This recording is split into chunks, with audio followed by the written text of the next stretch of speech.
자, 인사합시다. 안녕하세요. 네, 반갑습니다. 우리 33회 계산 문제 해설 강의를 시작해 보도록 하겠습니다. 33회는 계산 문제가 총 9문항이 출제가 되었습니다.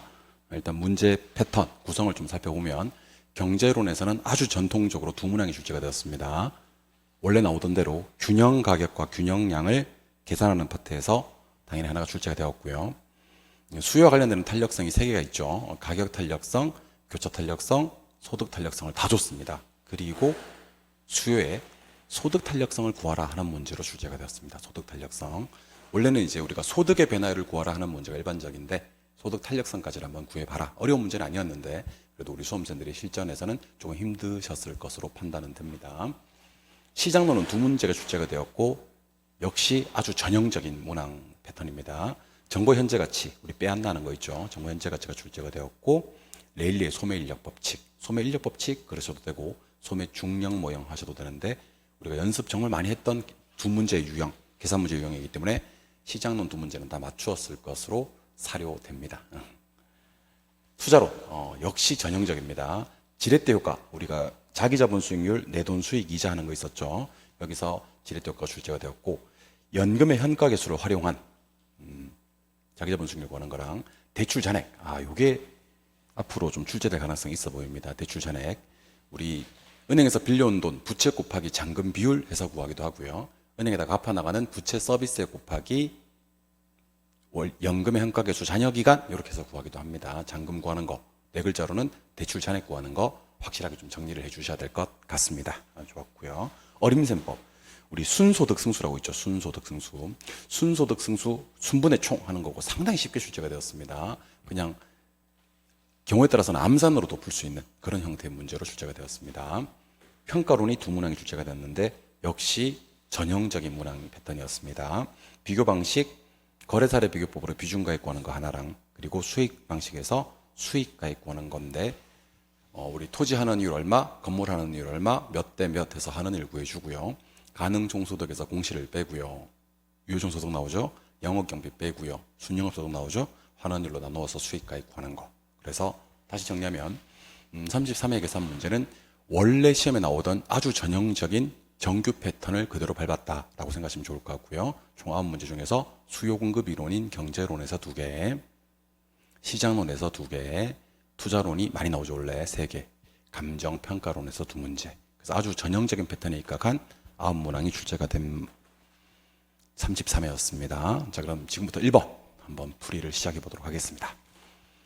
A지역 아파트 시장에서 공급은 변하지 않고 수요가 다음과 같이 변했다. 이때 균형 가격과 균형량을 구하라 하는 문제입니다. 균형 가격과 균형량을 구하라. 당연히 QD와 QS를 같게 만들어주면 되는 그런 문제입니다. 누구와 누구를 같게 만든다고요? QD와 QS를 같게 만든다. QD, QS 같게 만들어주고 또 QD, QS를 같게 만들어주면 됩니다. 오케이? 첫 번째 QD는 120-2P. 두 번째 QS는요? 120 마이너스, 요거 이제 제가 2P-20이네요. 2P-20.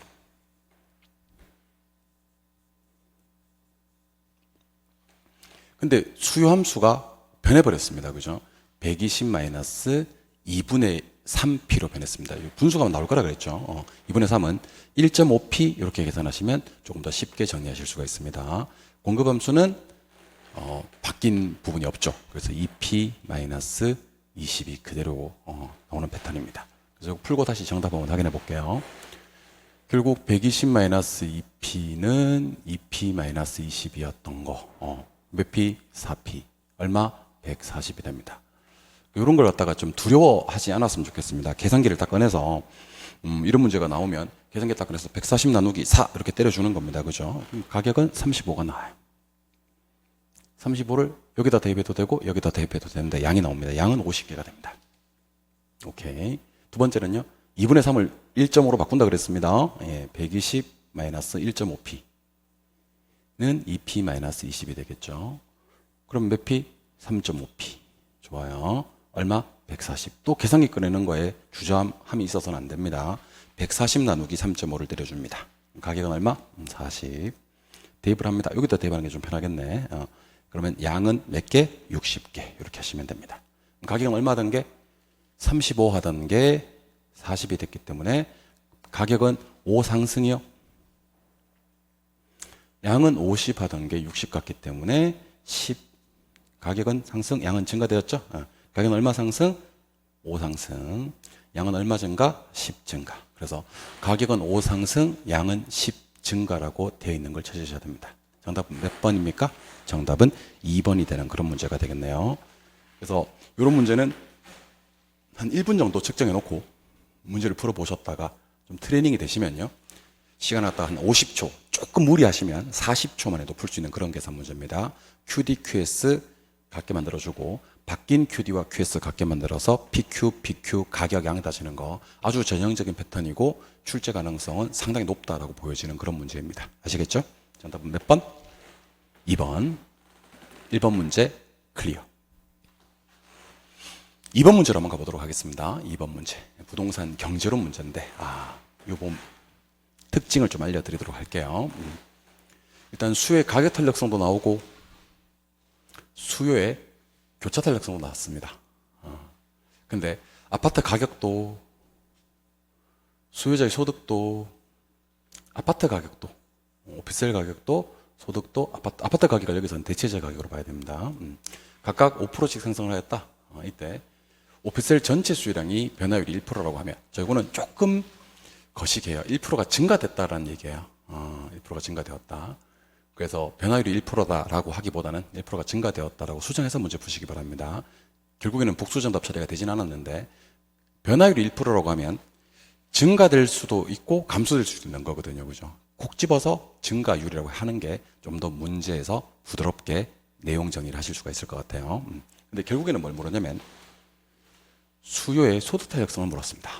수요의 소득 탄력성. 자, 수요의 소득 탄력성을 구하는 공식은 소득의 변화율분의 수요량의 변화율 아닙니까? 그죠? 근데 밑에 소득의 변화율이 나와 있어요. 소득도 5%씩 상승했다. 플러스 5%. 그러면 결국 여러분들은 수요량의 변화만 구하시면 수요의 소득 탄력성을 구할 수가 있습니다. 제가 이 문제 어떻게 푼다고 그랬냐면 원 몇 개?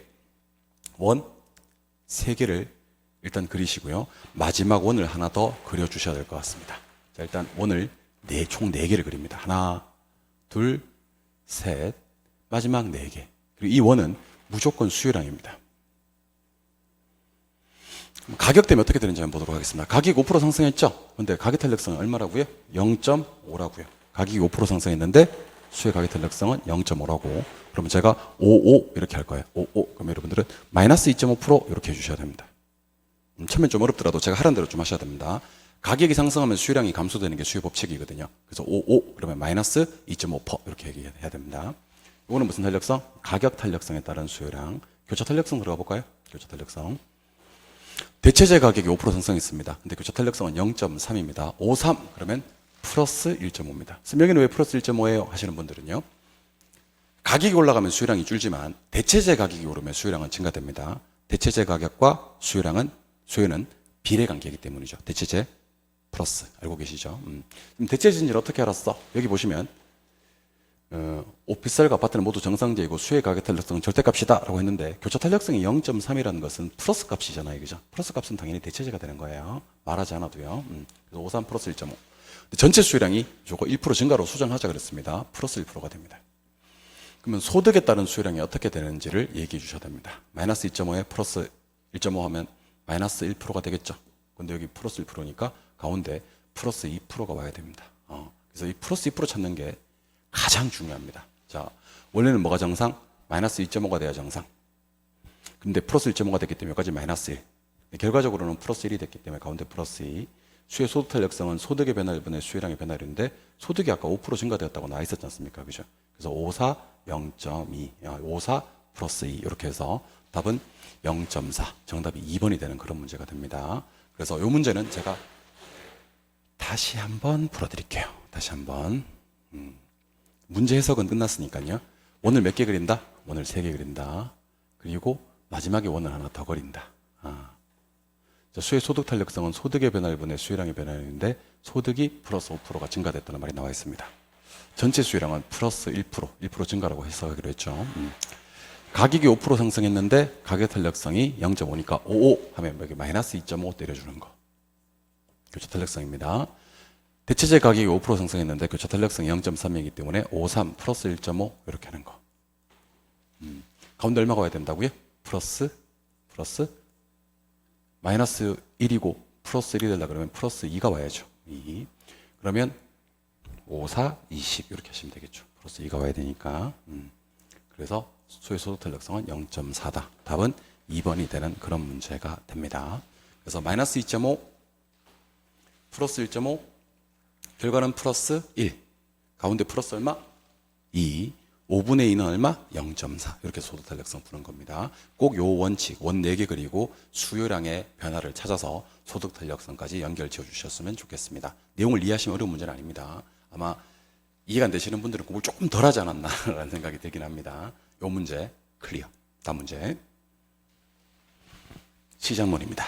우리가 그 부동산 학개론 문제를 풀면서 가장 쉽게 접근할 수 있는 문제가 바로 시장론에서 나오는 정보의 현재가치 문제입니다. 정보 현재가치 문제는 부디 절대로 틀리시면 안 되는 그런 내용입니다.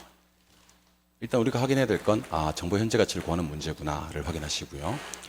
2년이라는 거 기억하셔야 돼요. 2년.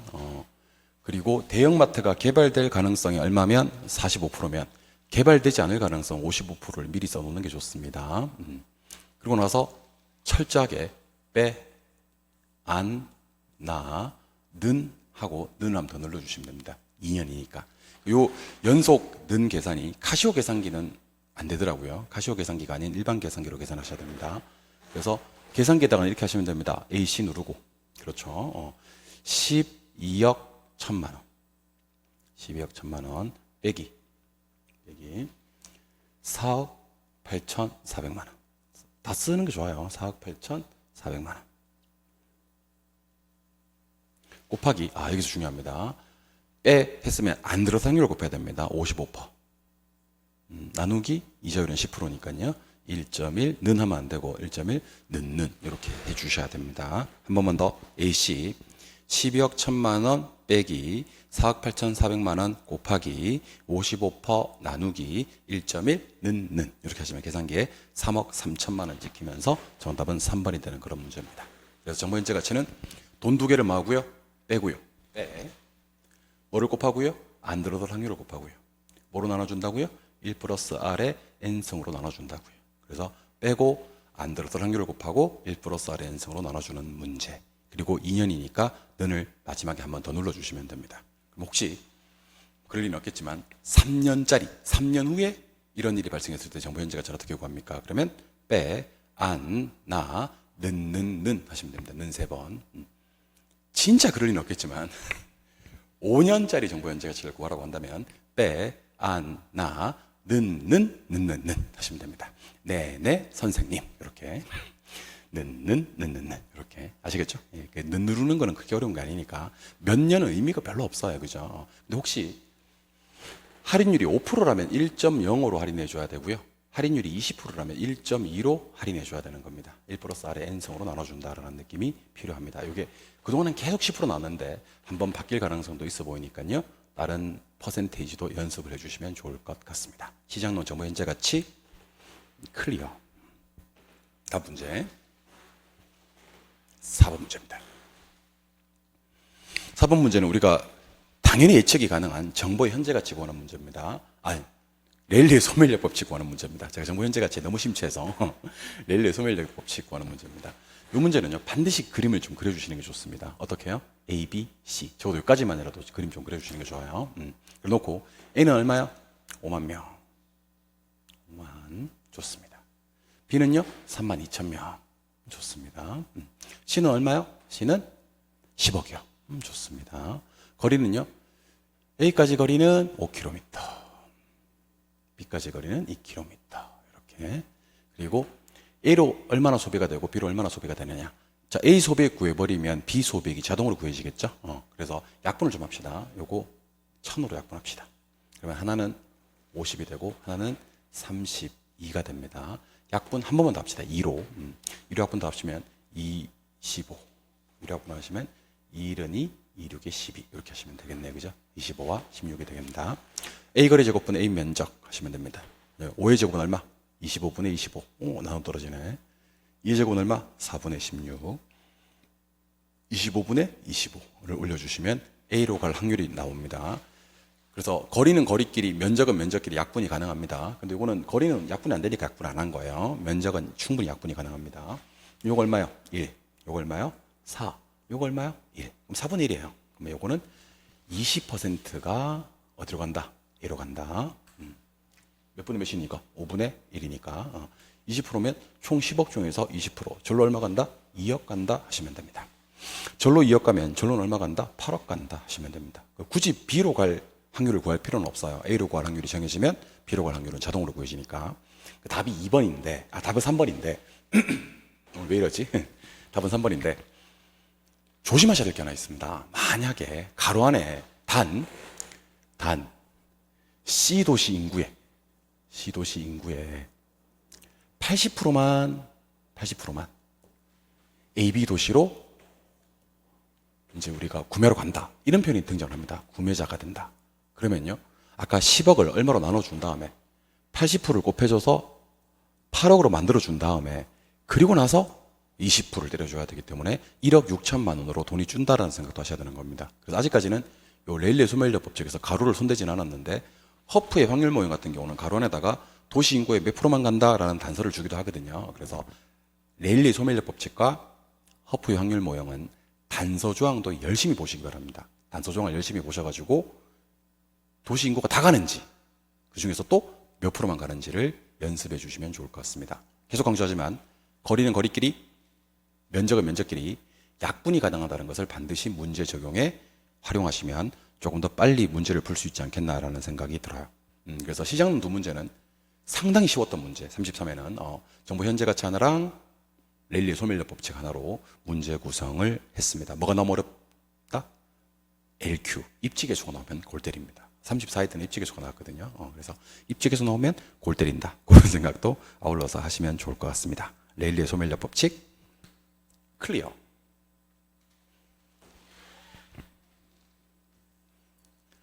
이번에는 투자론 문제입니다. 투자론 문제. 잠깐 가볼까요? 일단 이 문제는 딱 보는 순간 자기 자본승률 구하라는 문제구나 라는 생각을 하셔야 되는 겁니다. 근데 최근에 자기 자본승률 구하는 문제에 아주 중요한 특징이 하나가 있습니다. 자기 자본승률 그냥 구하세요 하는 문제가 나오는 것이 아니고요. 그런 문제가 나오는 게 아닙니다. 그럼 어떻게 나온다?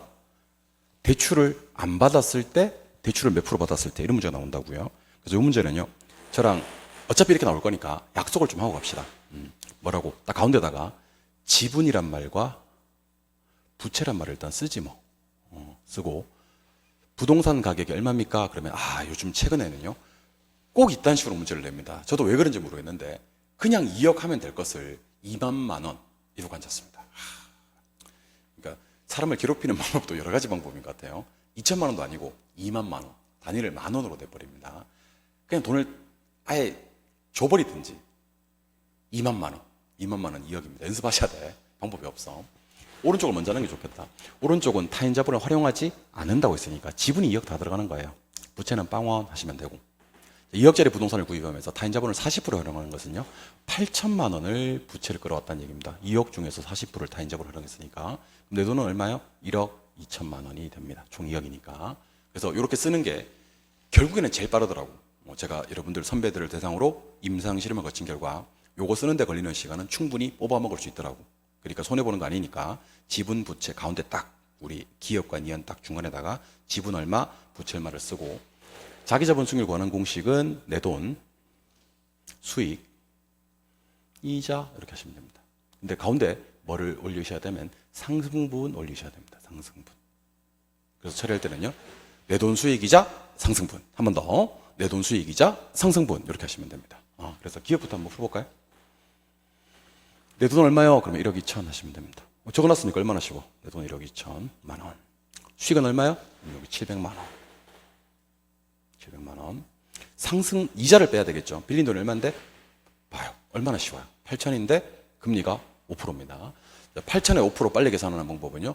50% 계산한 다음에 결과값에서 0 하나 빼버리면 됩니다. 항상 5%는 50% 계산 0 하나 빼면 됩니다.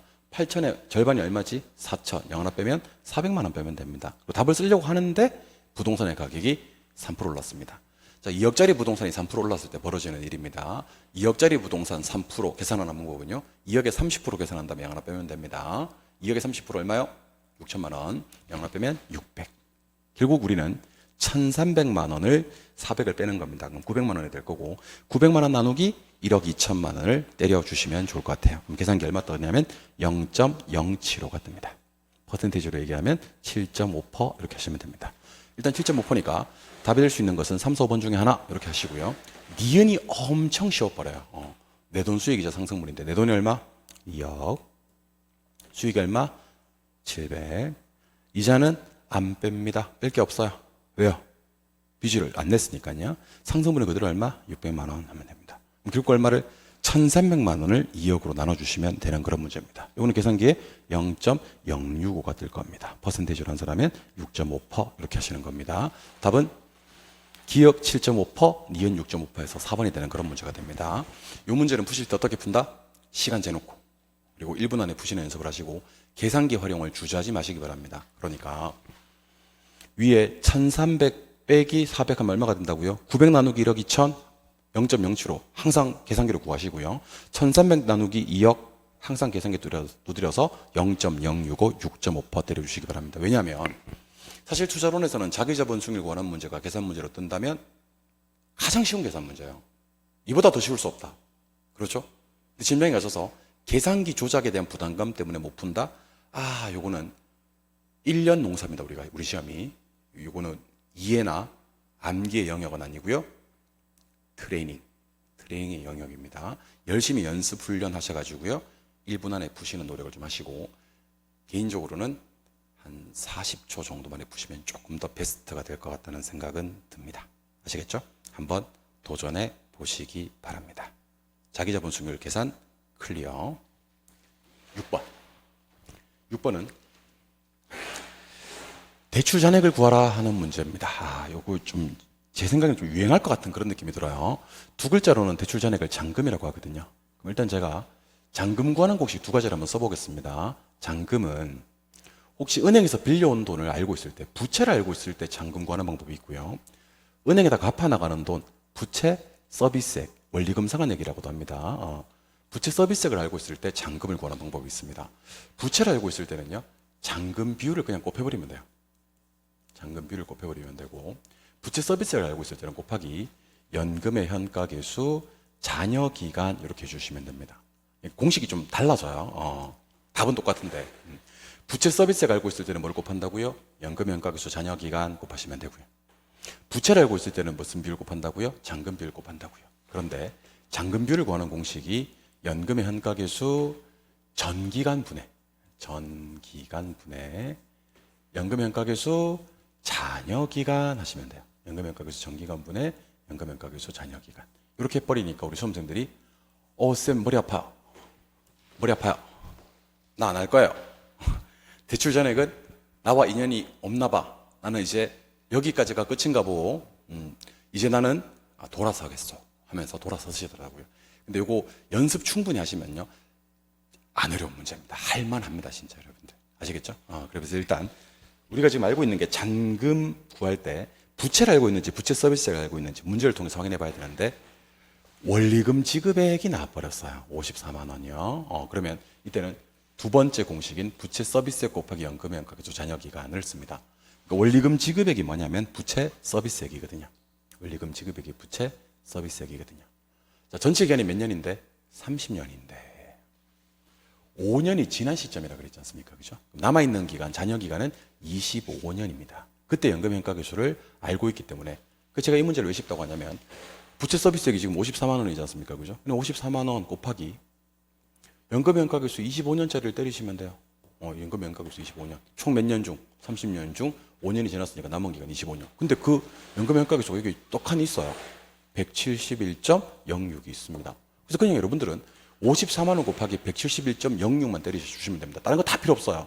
첫 번째 필요 없고요. 두 번째 30년은 아셔야 되고요. 원리금 지급액을 알면 30년짜리 저당상수 알 필요 없이 25년짜리 연금 현가계수만 적용해도 문제 풀 수 있다는 얘기입니다. 그래서 공식이 중요하겠네요. 잔금 구하는 공식은 뭐라고요? 부채를 알고 있을 때는 곱하기 잔금 비율 하시면 되고요. 지금처럼 원리금 상환액, 부채 서비스액을 알고 있을 때는요, 연금 현가계수, 잔여 기간 두 가지 공식을 다 기억을 하시면 좋을 것 같고요. 첫 번째 게 나왔으니까 이번에는 부채 곱하기 잔금 비율로 문제 구하는 거 연습 한번 해 주시면 좋을 것 같습니다. 어쨌든 이건 이렇게 풀고요. 그럼 계산기에 뭐 곱하기요? 방금 했던 54만 원 곱하기 171.06을 때려주면 정답은 일단 37만 400원이 나와요. 근데 가로 안에 보니까 단 10,000원 미만은 절사한다. 우리 9,237만 원, 요거 미만은 절사라 그랬습니다. 그냥 9,237만 원만 하시면 되겠네. 답은 4번이 됩니다. 10,000원 미만 1,000원 달리는 절사해야 되니까 답은 4번이 되는 그런 문제. 그래서 대출 잔액을 두 글자로 뭐라고 한다고요?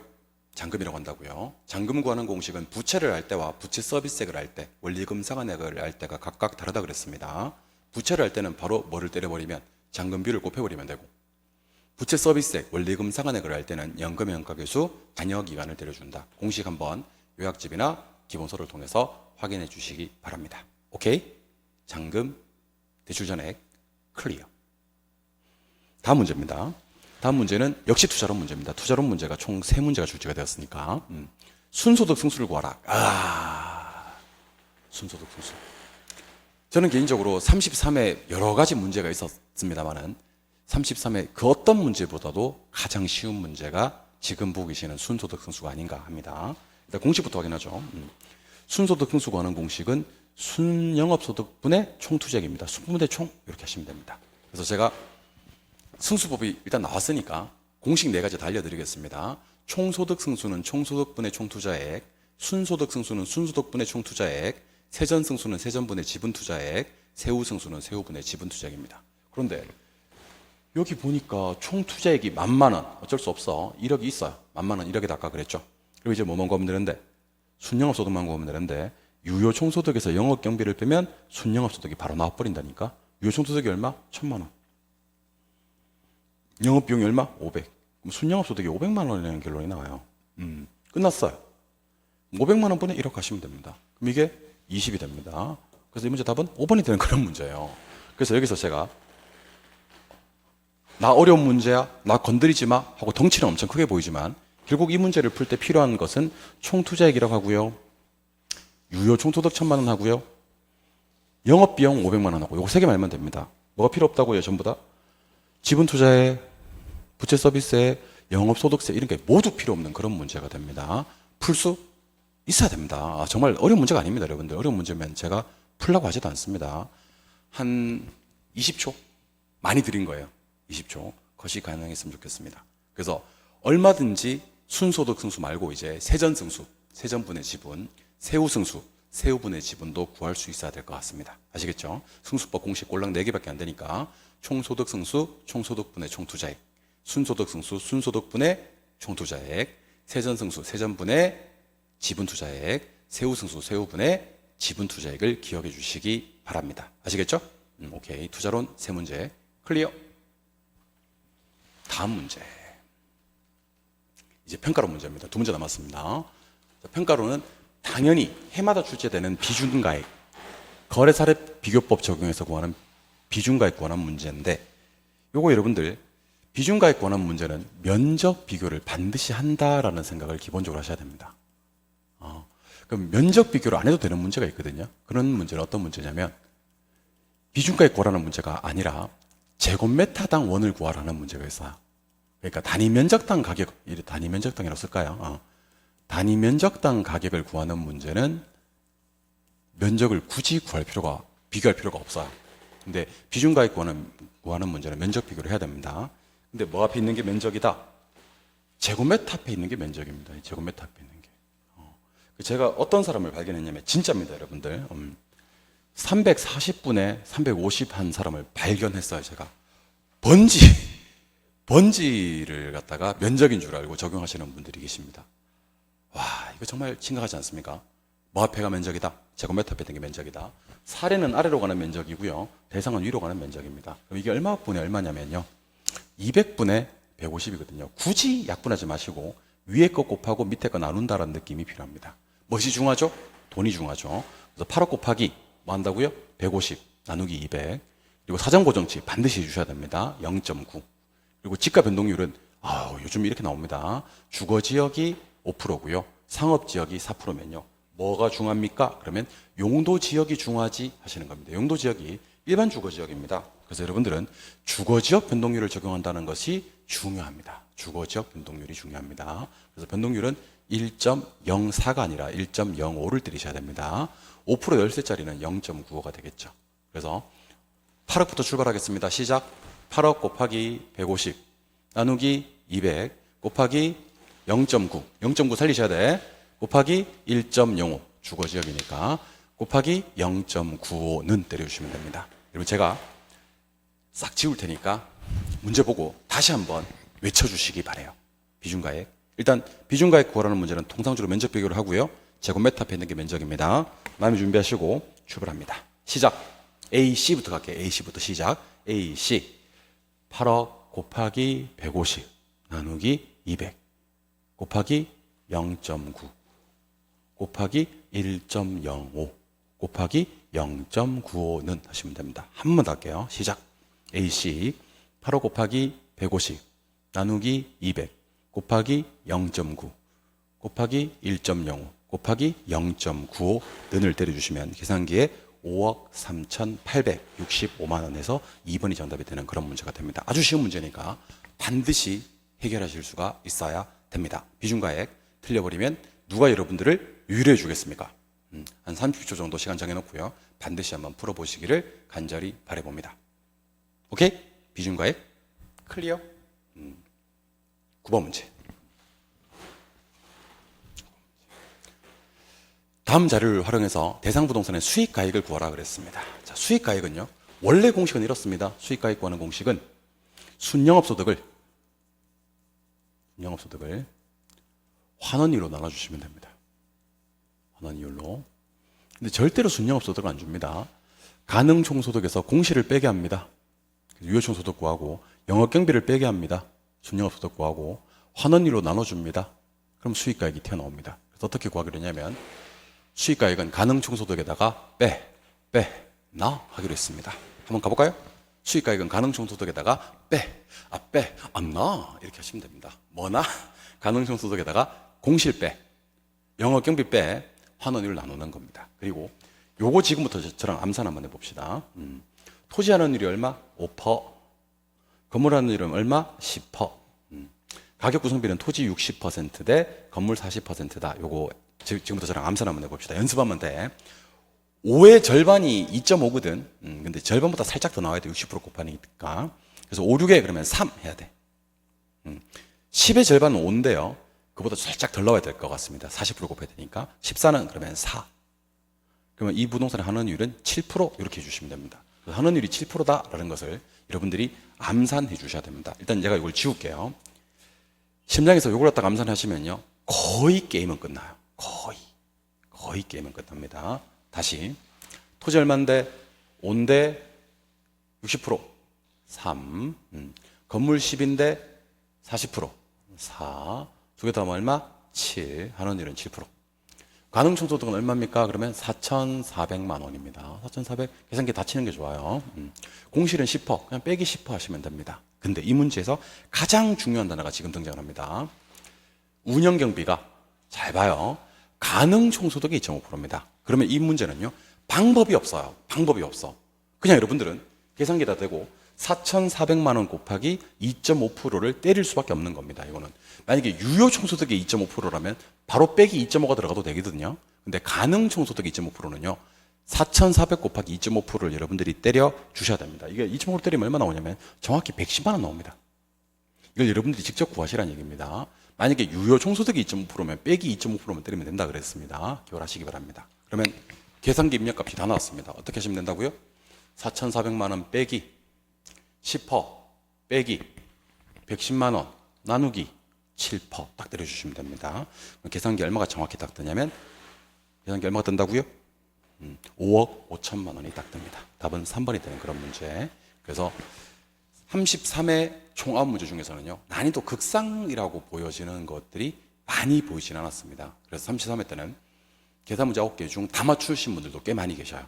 34회 때가 어려워서 그렇지 33회 문제는 시간적으로든 난이도 자체적으로든 크게 어려운 문제가 없었습니다. 아시겠죠? 33회 정도 나오기를 간절히 바래 봅니다. 고생 많이 하셨고 저는 34회 해설에서 다시 뵙도록 하겠습니다. 이렇게 그 문제 분석부터 시작해서 구간별로 나눌 겁니다. 여기는 경제론 수요금융 문제입니다. 여기는 금융론 문제입니다. 투자론 문제입니다. 평가론 문제입니다. 하고 이렇게 짧은 시간 내에 여러분들 풀 수 있게끔 이렇게 한번 여러 번 반복해 드릴 작정이니까요. 열심히 따라오셔서 계산 문제 도전해 보시기를 바랍니다. 저는 34회 해설 강의에서 뵙도록 하겠습니다. 수고하셨습니다.